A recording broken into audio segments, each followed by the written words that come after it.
In the early 1800s, an amazing pirate was ruling the whole South China Sea. This pirate stood up against the Portuguese and British navies.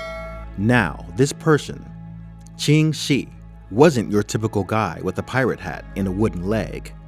She was a woman, and perhaps the most badass one, with a whopping 1,800 war junks and 80,000 pirates under her command. She is one of the few pirates who retired peacefully. Welcome again to Nautical Depths, and today we will unveil the astonishing career of Zheng Yi Sao, the undisputed pirate queen. We don't know much about Ching Shih's early life, but according to some documents, she was born in Guangdong, China in 1775. She wasn't just a pretty face. She was intelligent, smart, and business savvy. Starting off as a prostitute, her beauty caught the eye of a powerful pirate, Zheng Yi. He was smitten and proposed to Ching Shih, wanting to use her business brain to boost his pirate crew. But she had only one condition: she would lead half of the pirate fleet. Back in the day, China was under the rule of the Qing dynasty, which lasted from 1635 to 1912.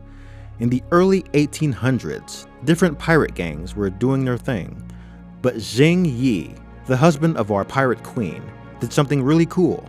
Instead of competing, he teamed up with various pirate groups, which were already active in the region.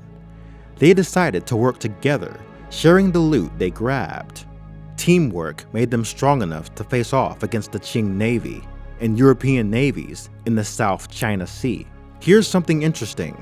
Unlike in the West, Chinese pirates didn't think women brought bad luck. So women could join the pirate life and even become leaders if they were capable. The pirates didn't care about much, just two things: being brave in battles and wanting as much treasure as possible. In a short time, the power couple, husband and wife, led hundreds of ships and wreaked havoc in that region. They created a formidable fleet known as the Red Flag Fleet. On November 16, 1807, Zheng Yi had a mishap during a storm and passed away at 42. At this time, our pirate queen stepped in to lead things after her husband's death, with support from Zheng Yi's nephews and his close friends. She successfully managed the different groups in the pirate gang, and she also knew Guo Pode, the leader of the second biggest fleet, the Black Flag Fleet. Crucially, she had backing from Zhang Bao, who was the adopted son of her late husband, and he was the one who was basically running the Red Flag Fleet at that time. She kind of took over her late husband's role as the informal leader of the pirate confederation, while Zhang Bao officially commanded the Red Flag Fleet. According to a report by Wen Zhengxi in 1810, Zhang Bao followed Zheng Yi Sao's orders and always checked with her before doing anything. After gaining control, she and Zhang Bao became romantically involved. Some think they were already close before her husband passed away. In 1808, a year after Zheng Yi Sao took charge, the Pirate Confederation got much busier. In September, she tricked and attacked Lin Goliang, a brigade general of Human, destroying his fleet of 35 ships near Mazhao Island.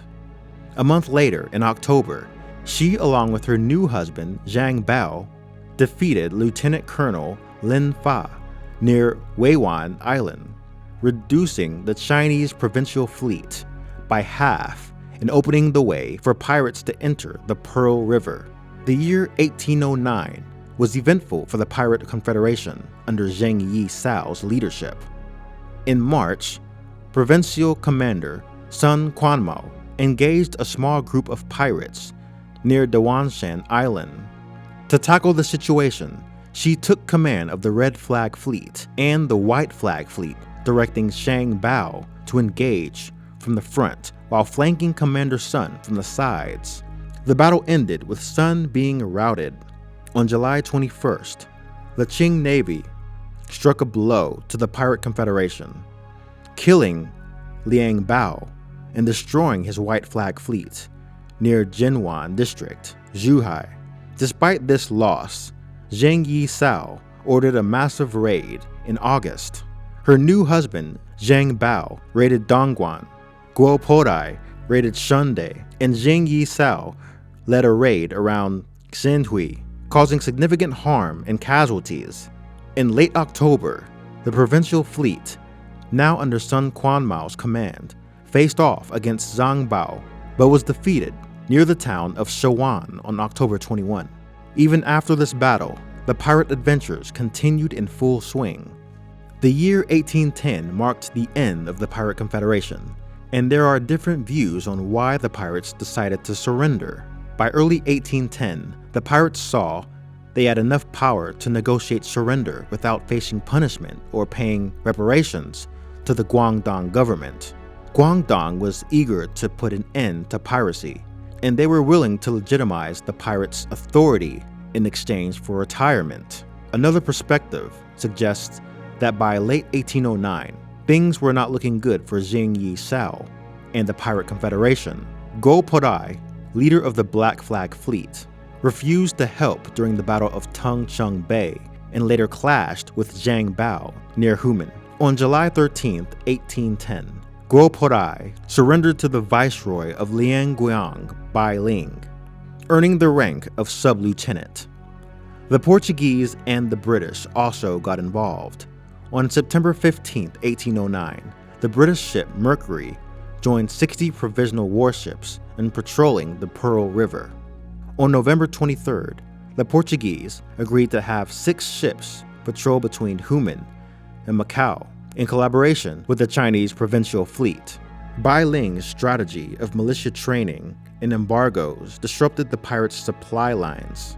The combination of these factors, along with the organizational challenges of the Pirate Confederation, led by charismatic leaders like Zheng Yi Sao, Zhang Bao, and Guo Podai, pushed Zheng Yi Sao to consider surrendering in early 1810. With Macau's magistrate, Miguel Jose de Arriga, meditating, on April 20th, 1810, Zheng Yi Sao and Zhang Bao surrendered to Bai Ling, with 17,318 pirates, 226 ships, 1,315 cannons, and 2,798 weapons, and Zhang Bao was granted the rank of lieutenant, keeping the fleet of 20 to 30 ships. Zheng Yi Sao and her crews were pardoned, and she was allowed to officially marry Zhang Bao. In 1822, at the age of 36, Zhang Bao passed away near Penghu while holding the position of colonel in charge of the Penghu garrison. Zheng Yi Sao returned to Guangdong with Zhang Yulin in 1824. In 1844, at the age of 68 or 69, Zheng Yi Sao passed away, having led a relatively calm life after the death of her second husband. She owned a well-known gambling house in the Guangdong area. From the daring exploits of the high seas to the surrender that marked the end of the Pirate Confederation, Zheng Yi Sao's legacy endures. The tales of her courage, resilience, and the intriguing twists in her journey will forever echo through the annals of maritime history. For more videos like this, subscribe to the Nautical Depths and hit the bell icon to stay updated.